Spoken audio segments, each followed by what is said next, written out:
आई साला, बिहार चुनाव से पहले राष्ट्रवादियों की सरकार में चुटकुला ऑफ द दशक ये है कि अमित शाह का गृह मंत्रालय भांग खाकर सो रहा है और बिहार में चुनाव आयोग घुसपैठियों की पहचान कर रहा है ना रोमांचक।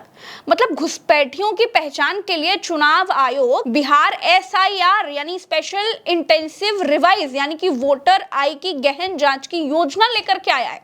चुनाव आयोग कहता है कि बिहार चुनाव में म्यांमार और बांग्लादेशी लोग सब वोट न डाल दें, यही खातिर ये योजना लेकर के आए हैं जी। और विपक्ष कहता है कि चुनाव आयोग भाजपा को जिताने के लिए ये सब तामझाम रच रहा है। जैसे यूपी में चुनाव से पहले थोक के भाव मुस्लिमों के नाम वोटर लिस्ट से काट दिए गए, जैसे महाराष्ट्र में राहुल गांधी कहते हैं ना कि वहां जादू से 70 लाख वोटर बढ़ा दिए गए और बढ़े हुए वोटर भाजपा को ही वोट करके आए, वैसे ही बिहार में भी बड़ा खेल होने का संदेह है।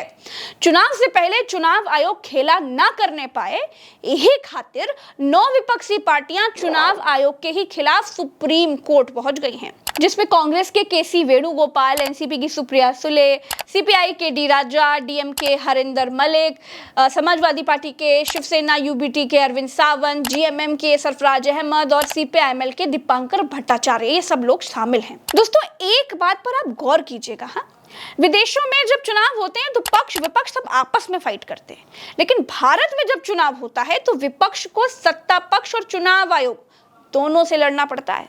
भारत में जो निर्वाचन आयोग चुनाव कराने के लिए बनाया गया है उसको विपक्ष सत्ता का गुलाम और बेईमान कहता है।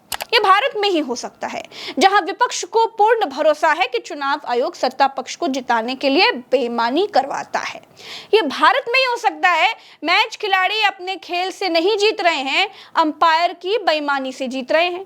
ये आरोप खुलेआम लगाए जाते हैं। सवाल खड़ा होता है, और राज्यों में आधार कार्ड चलेगा, बिहार में आधार कार्ड नहीं चलेगा? ये तो बड़ा सवाल है, ये तो खुद ही कंफ्यूजन पैदा कर रहा है। आप जो है एक तरफ बिहार में जो फॉर्म बांट रहे हैं उसमें आधार, जॉब कार्ड, राशन कार्ड हटा दिए, लेकिन अपने गाइडलाइन में से नहीं हटाए। ये तो बड़ा चुनाव आयोग कंफ्यूज है, क्या करना चाह रहा है भाई चुनाव आयोग? दोस्तों तेजस्वी यादव ने कहा है कि चिंता की बात यह है कि हमें अभी तक चुनाव आयोग से कोई स्पष्टता नहीं मिली है। बिहार चुनाव आयोग केवल डाकघर के तौर पर काम करता है और उसके पास जवाब देने का कोई अधिकार नहीं है। चुनाव आयोग ने 3 अलग अलग निर्देश जारी किए। इससे साबित होता है कि चुनाव आयोग भ्रमित है। बिहार के लोगों के पास वो 11 दस्तावेज नहीं है जो चुनाव आयोग ने मांगे हैं, बल्कि उनके पास आधार कार्ड, मनरेगा कार्ड और राशन कार्ड है। यही दस्तावेज हैं जो बिहार के गरीब लोगों के पास हैं।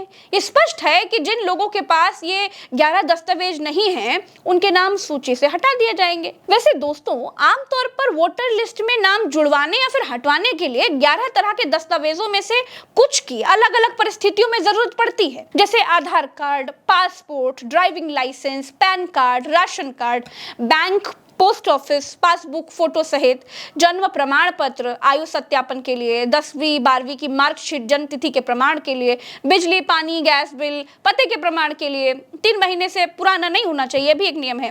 किराए का समझौता यानी कि पते के प्रमाण के लिए ये अगर लागू हो तो। लेकिन बिहार में भारत के सबसे बड़े नागरिकता प्रमाण यानी कि आधार कार्ड को, राशन कार्ड को मान्य ही नहीं किया गया है, ऐसा विपक्ष का कहना है। चुनाव आयोग का कहना है कि बिहार में हम वोटर लिस्ट की गहन जांच पात्र लोगों के नाम मतदाता सूची में जोड़ने के लिए लेकर के आए हैं। विपक्ष कहता है कि भाजपाई वोट जोड़ने के लिए योजना चलाई जा रही है। दोस्तों अगर आप क्रोनोलॉजी को समझेंगे और अपने दिमाग का थोड़ा इस्तेमाल करेंगे तो एक बात साफ है कि देश में राष्ट्रवादी सरकार है, सीमा के भीतर कोई घुस नहीं सकता।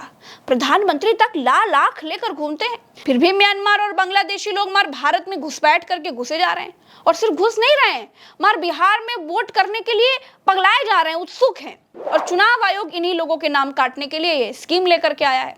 दोस्तों इसे ही कहते हैं अंधेर नगरी चौपट राजा। शर्म आनी चाहिए ऐसे गृह मंत्रालय को जो घुसपैठ नहीं रोक पा रहा है। या फिर चुनाव आयोग को ही गृह मंत्रालय का अतिरिक्त कार्यभार दे दिया जाना चाहिए?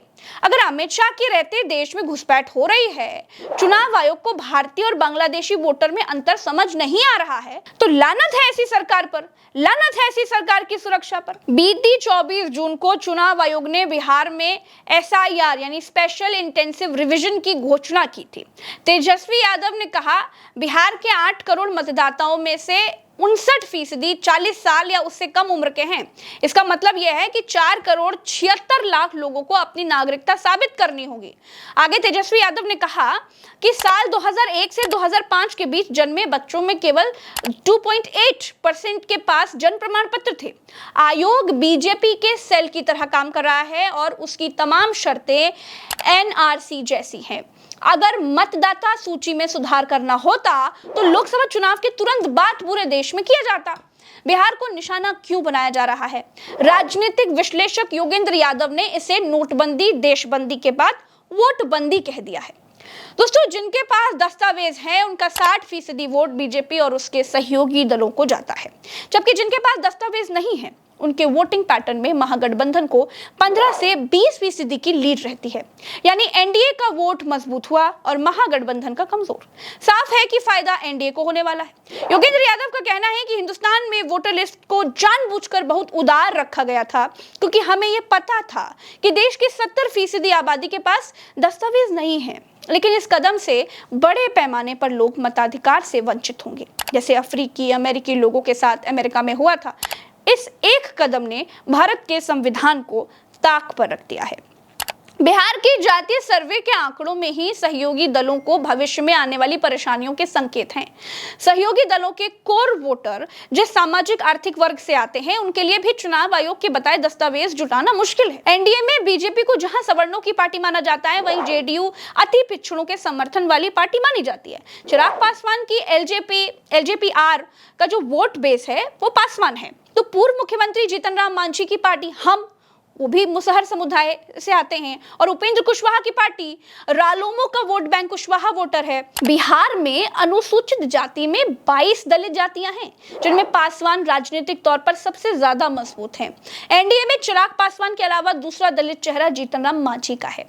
वही हम के संरक्षक जीतन राम मांझी को मुसहर समुदाय के सबसे बड़े नेता के तौर पर देखा जाता है। मुसहर समुदाय अनुसूचित जाति में सबसे ज्यादा गरीब माने जाते हैं।